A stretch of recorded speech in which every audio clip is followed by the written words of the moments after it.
ചെറായി കൂവപ്പറമ്പിൽ ഗുരുദേവ തീർത്ഥം ക്ഷേത്രത്തിലെ പ്രതിഷ്ഠാദിന മഹോത്സവം മഹാഗുരുപൂജയോടെ ആരംഭിച്ചു.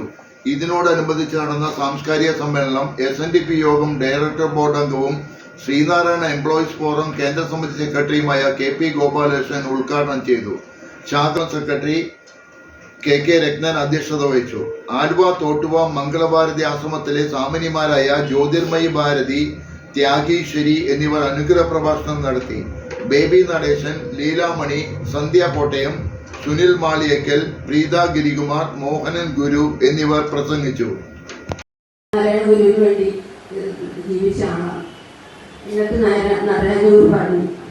എന്റെ ഗുരുവിന്റെ ഒരു വാക്കുപോലും ഞാൻ വൃഥാ കളഞ്ഞിട്ടില്ല. ശാരദാ മഠത്തിന്റെ തിരുമുറ്റത്ത് മണിക്കൂറുകളോളം പൊരിഞ്ഞ വെയിലത്ത് ഗുരുവിന്റെ ഒരു വാക്ക് കേൾക്കാനായിട്ട് കൂട്ടുകൈകളുമായി നിന്നിട്ടുണ്ട്. അപ്പൊ അത്രയും ഗുരുവിന് സമർപ്പണം ചെയ്ത ഒരു ജീവിതം, അത് ഗുരുവിന്റെ ശിഷ്യന്മാരും കൂടി വേണം നമ്മൾ പഠിക്കാനായിട്ട്. ഗുരുവിന്റെ നടരാജഗുരുവിന്റെയും നിത്യഗുരുവിന്റെ ഒക്കെ ജീവിതങ്ങളൊക്കെ വായിച്ചാൽ നമുക്ക് നമ്മുടെ ഹൃദയം തകർന്നു പോകും. അത്രയ്ക്ക് വികാരഭരിതമായി മാറുന്ന അവസ്ഥ അതിൽ നമുക്ക് കാണാനായിട്ട് സാധിക്കും. എല്ലാവരും വലിയ പ്രൊഫസർമാരാണ് സഭയിൽ പങ്കെടുക്കുന്നത്. അപ്പൊ അങ്ങനെ എത്തിച്ചേർന്ന് അവിടെ ക്ലാസ് എടുക്കാനായിട്ട് ചെന്നത് അമേരിക്കയിൽ നിന്നൊരു പ്രൊഫസറാണ്. അപ്പൊ അദ്ദേഹം ഈ ക്ലാസ്സുകൾ എടുക്കാനായിട്ട് എൻ്റെ വിഷയം എടുത്തിരിക്കുന്നത് നാരായണ ഗുരുവിനെ. ഇപ്പൊ ലോകഗുരു എന്നുള്ള നമ്മൾ ആരും പറഞ്ഞിട്ടില്ല എന്ന് പറഞ്ഞുകൊണ്ട് എനിക്ക് സംഭവം പറയാം. ലോകത്തിലുള്ള മഹാന്മാരെ കുറിച്ച് ഉള്ള പഠനമാണ് അവിടെ നടത്തുന്നത്. അപ്പൊ ഒരു പുരോഹിതൻ വൈദികന്മാരുടെ സമ്മേളനമാണ് അവിടെ കൂടിയിട്ടുള്ളത്. അപ്പൊ അതിലൊരു വൈദികനാണ് അവിടെ ക്ലാസ് എടുക്കുന്നത്. അപ്പൊ ആ വൈദികൻ പറഞ്ഞത് നാരായണ ഗുരുവിനെ കുറിച്ചാണ്. എന്നിട്ട് ഗുരുവിന്റെ കർമ്മരംഗത്തെ കുറിച്ചും ഇത് ആത്മീയമായ തത്വദർശനങ്ങളെ കുറിച്ചും എല്ലാം അവിടെ വിവരിക്കുകയുണ്ടായി. ക്ലാസ് കഴിഞ്ഞതിന് ശേഷം അവരിൽ തന്നെയുള്ളൊരു അച്ഛൻ ചോദിച്ചു, അദ്വൈത സിദ്ധാന്തം ഈ ലോകത്തിൽ അവതരിപ്പിച്ചിട്ടുള്ള ശങ്കരാചാര്യരാണ്. അപ്പൊ പിന്നെ മാത്രം എന്തുകൊണ്ടാണ് നാരായണ ഗുരുവിനെ ഈ വിഷയത്തിൽ തെരഞ്ഞെടുത്തത്? ശങ്കരാചാര്യരല്ലേ മഹാൻ എന്ന് ചോദിച്ചു. അപ്പോൾ ആ പ്രൊഫസർ പറഞ്ഞു, ശങ്കരാചാര്യര് അദ്വൈത സിദ്ധാന്തം അവതരിപ്പിച്ചിട്ടുണ്ട്. അതിനെ പ്രവൃത്തിയിലൂടെ പ്രായോഗികമായി കാണിച്ചു തന്നത് നാരായണ ഗുരുവാണ്. ശങ്കരാചാര്യര് സൂര്യനെ കാണുമ്പോൾ വഴി മാറും എന്ന് പറഞ്ഞാട്ടിയിട്ടുണ്ട്. അത് നാരായണ ഗുരുവിന് സാധിക്കില്ല. ഗുരു അനുഭവമൂർത്തിയാണ്. അത് ജനങ്ങളിലേക്ക് അത് പ്രാവർത്തികമാക്കി ഇറങ്ങി വന്ന നാരായണ ഗുരുവാണ്.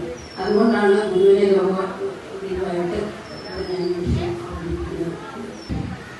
അപ്പൊ ഗുരുവിനെ ക്ഷണിക്കാനായിട്ട് ചെന്ന് കഴിഞ്ഞപ്പം ഗുരു കാര്യം ധരിക്കേന്ദ്രമാണെന്ന് ചോദിച്ചു. പലപ്പോൾ പായങ്ങളും ആണ് ചെല്ലുന്നത്. അപ്പൊ ഇങ്ങനെ കുടുംബയോഗത്തിലേക്ക് ദൈവദശമം പഠിപ്പിക്കാനായിട്ടാണ് എന്ന് തന്നെ അദ്ദേഹം പറഞ്ഞു. അപ്പൊ ഗുരു പറഞ്ഞു, ഇല്ല, ഞാൻ വരില്ല.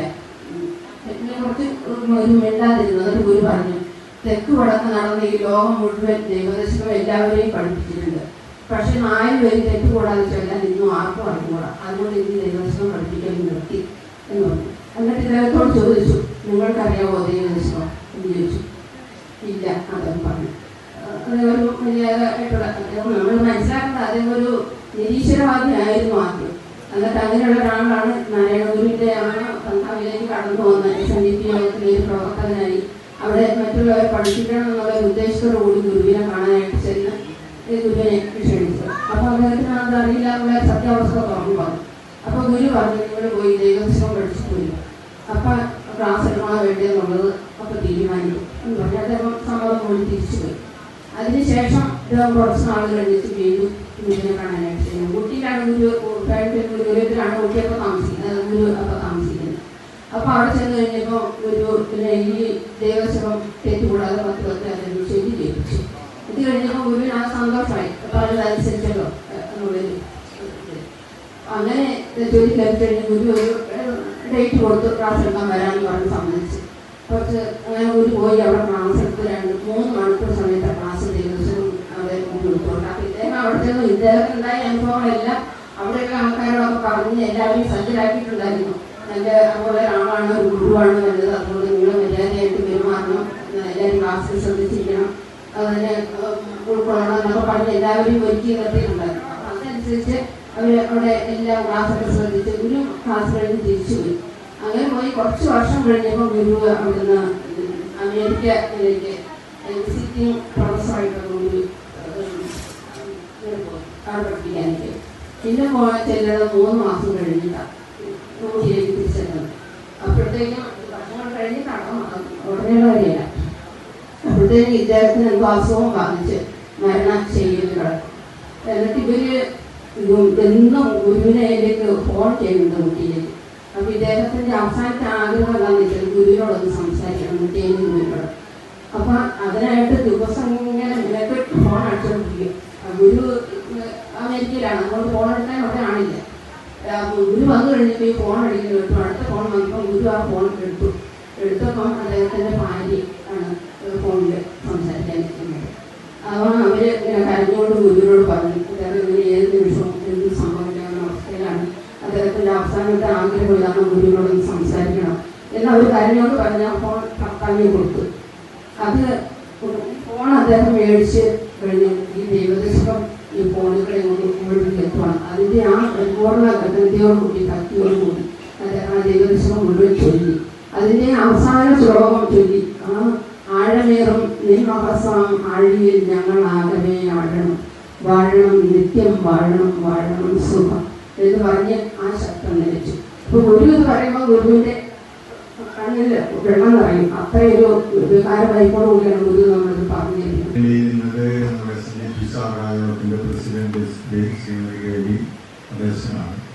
ടീച്ചർ പഞ്ചായത്ത് കേരളോത്സവത്തിൻ്റെ ഒരു ഉത്തരവാദിത്വമുണ്ട്. അപ്പോൾ അതുകൊണ്ട് ഇവിടെ വന്നിടക്കി പോയി.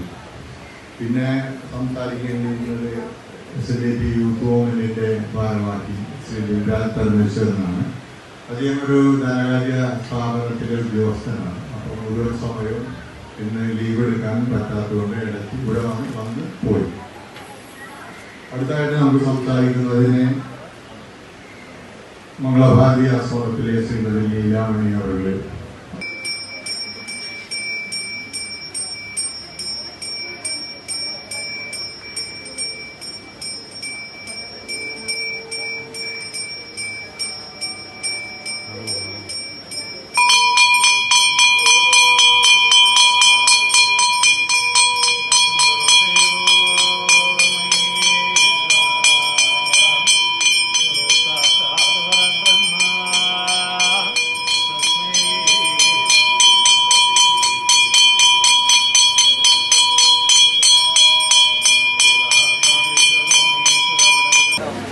പൂവപ്പറമ്പിൽ ഗുരുദേവ ക്ഷേത്രം 6 വർഷം മുമ്പ് ശിവഗിരി മഠത്തിൻ്റെ അധ്യക്ഷനായിരിക്കുന്ന ശ്രീമദ് ബ്രഹ്മശ്രീ സച്ചിദാനന്ദ സ്വാമികൾ പ്രതിഷ്ഠ നടത്തിയതാണ്.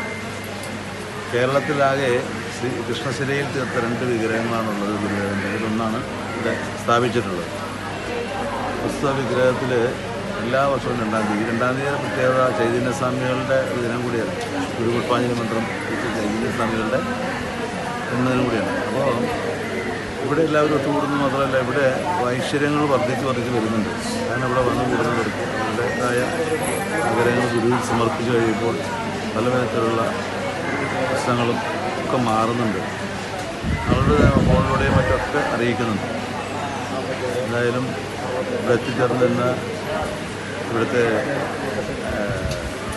ഗുരുഭക്തരായിട്ടുള്ള എല്ലാവർക്കും ഈ ഗുരുചൈതന്യം ഗ്രൂപ്പിൻ്റെ പേരിലും അതുപോലെ തന്നെ ഗുരുദേവക്ഷേത്രം പൂവപ്പറമ്പിൽ ഗുരുദേവക്ഷേത്രത്തിൻ്റെ പേരിലുള്ള എല്ലാവിധ നന്ദിയും കടപ്പാടും അറിയിക്കുകയാണ്.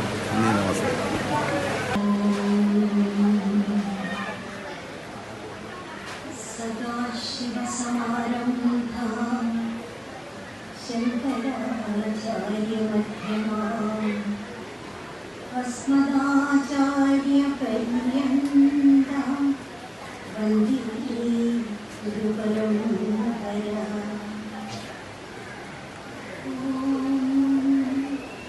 अखण्डं सच्चिदानन्दं नारायणगुरुं भजे समस्तविघ्ननाशकं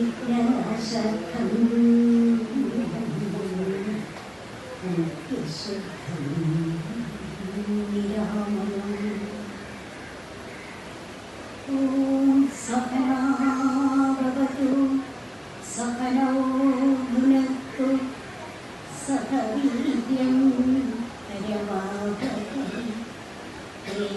സ്നേഹാവഹിതമസ്തു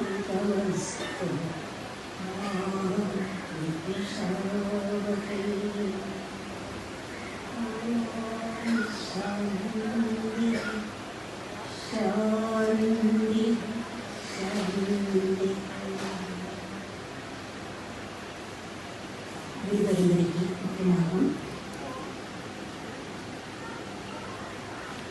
ഇന്ന് പാവനമായ ഈ ക്ഷേത്ര സന്നിധിയിൽ എത്തിച്ചേർന്നിരിക്കുന്ന ഈ യോഗത്തിൽ അധ്യക്ഷ സ്ഥാനം വഹിക്കുന്ന ബഹുമാന്യനായ ശ്രീ KK രത്നാകരൻ അവരുടെ സമുന്നതമായ രീതിയിൽ ഈ സമ്മേളനം ഉദ്ഘാടനം ചെയ്ത ശ്രീ KP ഗോപാലകൃഷ്ണൻ അവരുടെ സംബുദ്ധ മാതാജി സ്വാമി രാജേശ്വരി അമ്മ, അതേപോലെ ഈ സമ്മേളനത്തിന് കാര്യഗൗരവത്തോടെ ഇത് നടത്തിക്കൊണ്ടുപോകുന്ന എൻ്റെ ആത്മസഹോദരൻ ശ്രീ മോഹൻജി, ഇന്ന് ഇവിടെ ഒരു ആദരവ് ഏറ്റുവാങ്ങിയ ശ്രീ സുനിൽ മാളിയേക്കൻ, അതുപോലെ രീതിയിലെ സന്നിഹിതരായിരിക്കുന്ന ശ്രീമതി സന്ധ്യ വിജികുമാർ,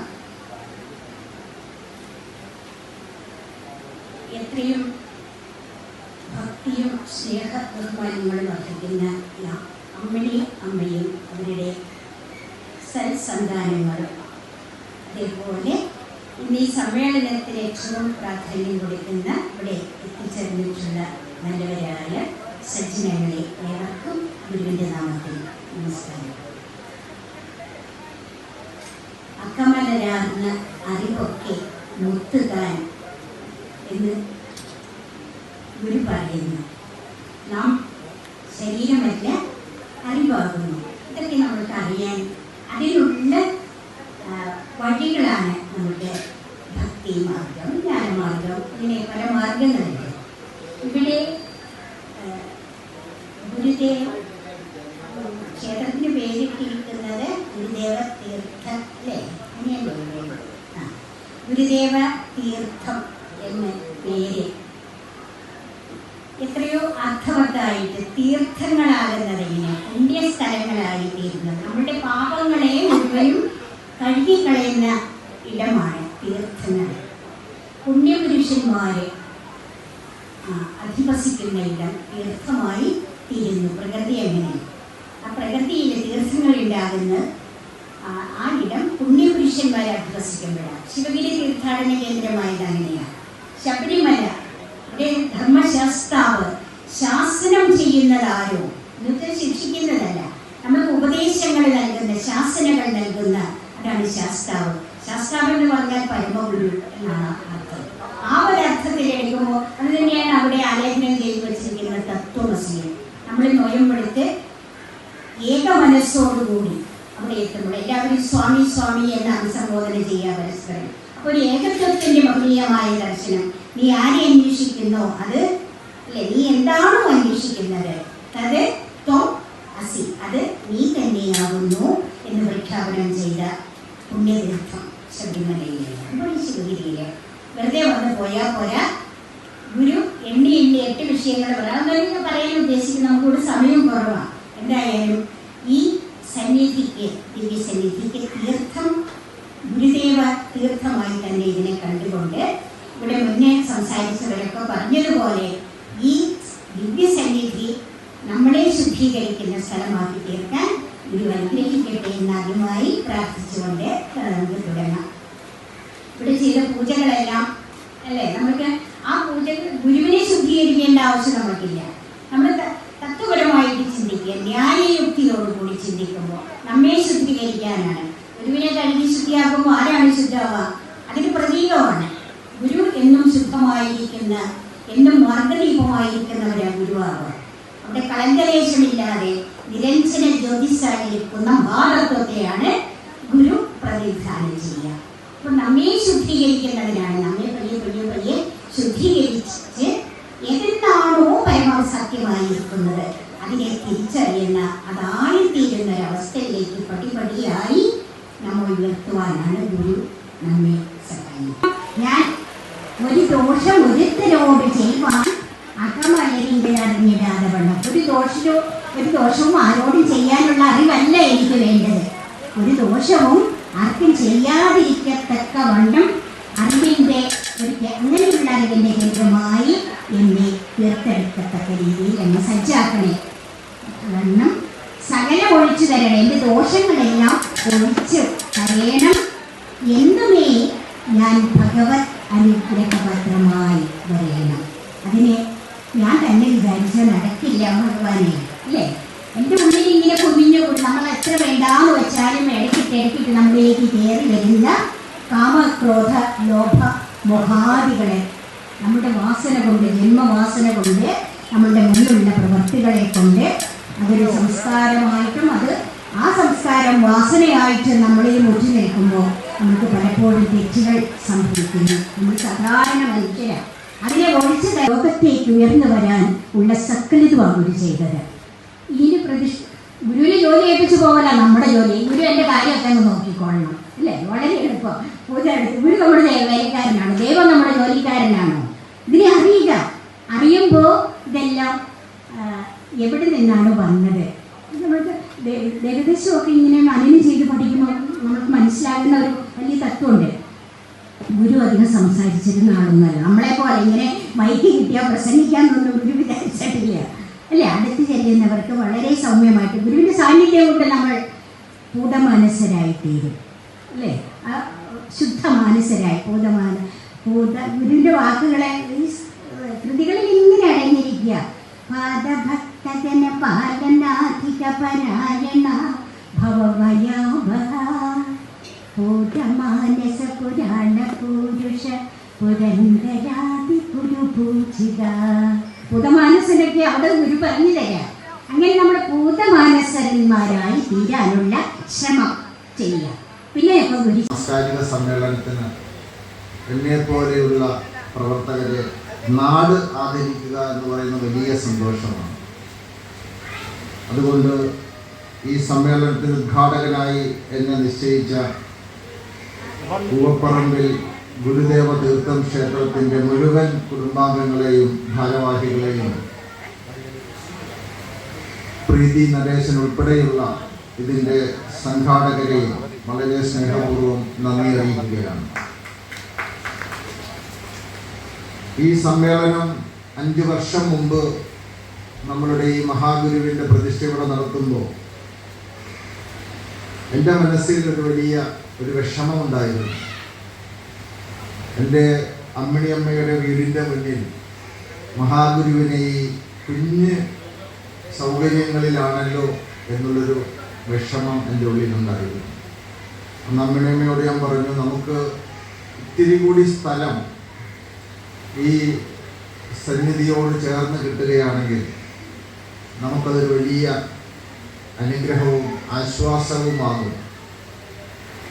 ഗുരുദേവനെ സ്പർശിച്ച് മനസ്സാൽ ആഗ്രഹിച്ചാൽ നടക്കാത്തതായി ഒന്നുമില്ല എന്നുള്ളതിൻ്റെ തെളിവാണ് ഇന്ന് ഈ വലിയ സൗകര്യങ്ങളോട് കൂടിയ ഈ വേദി തന്നെ.